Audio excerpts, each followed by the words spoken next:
Hey everyone, Josh here with Fresh Start Customs, and today we are reviewing the brand new TOOCAA NOVA laser. They went ahead and sent it in this box here. It comes really well packaged. We're going to actually skip the unboxing, but I just wanted to show you how nice that box looked. Now, with that said, they also sent an air purifier as well that I'm going to be using. It's going to be down on the floor while I'm doing some of my projects here. I just wanted to show you what that looks like really quick. I think you get the point of that as well. With that said, we're going to go ahead and jump into all the specs and features, and then we're going to be going into what you're really here for is the projects and talking about that twist on the rotary tool. Let's take a look at all the specs and features and show you some projects along the way here as we talk about it. First up, the TOOCAA Studio website you go to in order to use their software. This is online based, but there is an offline mode that you can use with the touchscreen of the machine. You can also get this cool management button in the software that I like that shows your machine and everything attached to it currently, as well as consumables. So it tells you when you need to replace like the filters, those types of things. It has everything that you can imagine as far as like shapes. You have the basic like fill line engravings and all of those options. As far as like material options, you also have the ability to select the materials that you want to engrave on with preset settings. It also has the ability to scan preset scan settings from their own software as well. And on top of that, you have AI generation creation as well. So you have all sorts of options in this. If you're used to WeCreate software or Xtools software, you're going to be right at home with this.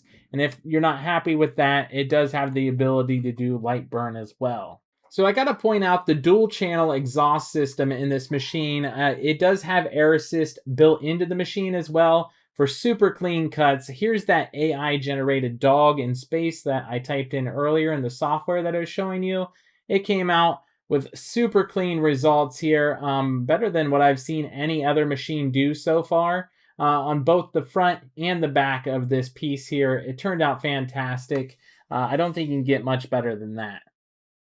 So the speed of this machine is about 3 times faster than your average machine at 3,600 millimeters per minute for the engraving speeds, and it has interchangeable laser modules for a 2-watt infrared, 10-watt diode, and a 20-watt diode option that is super easy to swap out.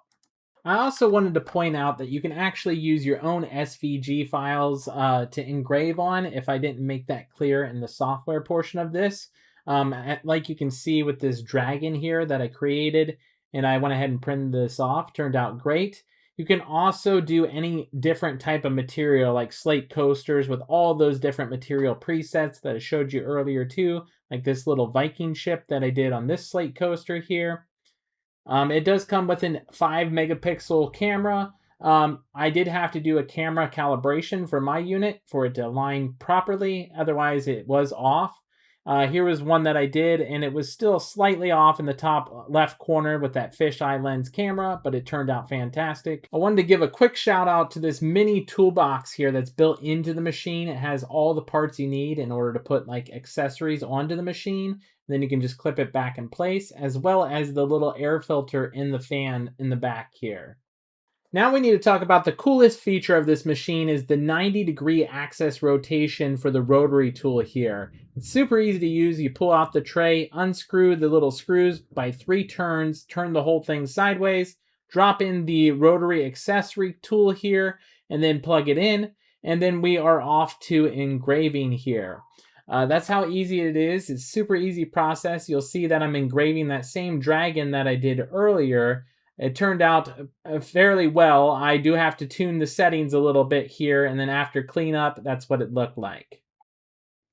There you guys have it. That's all the projects that I made with the TOOCAA NOVA laser here. And I wanted to talk really quick about the hardware of this machine. The hardware is impeccable. I don't think you can get better hardware in this machine at this price point. Especially like the rotary tool is fantastic. It is my favorite rotary tool that I've ever used because it's so time saving. So the pin alignment was awesome. The little spring loaded clips where you put the claws on are such a huge time saver. It's unbelievable. The fact that you can just unscrew those knobs and then flip the whole access point 90 degrees and then screw it back in without disassembling anything is fantastic. The hardware of this machine has my full approval on this. The software, however, has to get some updates in my opinion. There were some minor annoyances, and I'm going to tell you what those were right now. And hopefully TOOCAA is listening on this and they can update this in the latest software update once it comes out. And I don't want any of this to scare you away from getting the machine, because the machine itself is fantastic. There's just a few software updates away from this being perfect. The things that I would like to see is the ability to do the firmware update on USB, or the fact if you have to do it on Wi-Fi, the camera to work on Wi-Fi. Some reason I have to have my USB plugged in for the camera to work. That could be something with this machine specifically, or settings that I just couldn't find, but I couldn't find it. So I had to be on Wi-Fi to do the firmware update, but then had to have the USB in for the camera to work. But on Wi-Fi, if you just use the framing tool, which you should rely on anyways, you can do that completely wireless and have it unplugged from your machine. So that's one thing I'd like to change. The other thing is a very small thing, but it is very inconvenient, is if you have two images that you need to move at the same time, like an image and an outline, and you highlight them both, you should be able to drag them both at once. I was unable to get that to work unless I grouped them together, moved them, and then ungrouped them if I didn't want them grouped together. It's just an extra unnecessary step that's just a software update away. The major one that I would like to see change is the dead zone for the rotary engraving tool. There's about, I would say, a 1 to 2 inch dead zone on the top of the rotary engraving tool, kind of like what the We Create Vista was. And I think that has to be addressed and changed. All that will take is a slight shift in the software over about 1 inch to 1.5 inches, and you'll be good to go on that. Other than that, this machine is fantastic. If you guys are interested in this machine, I'll put some links down in the description below, and we'll catch you guys in the next one.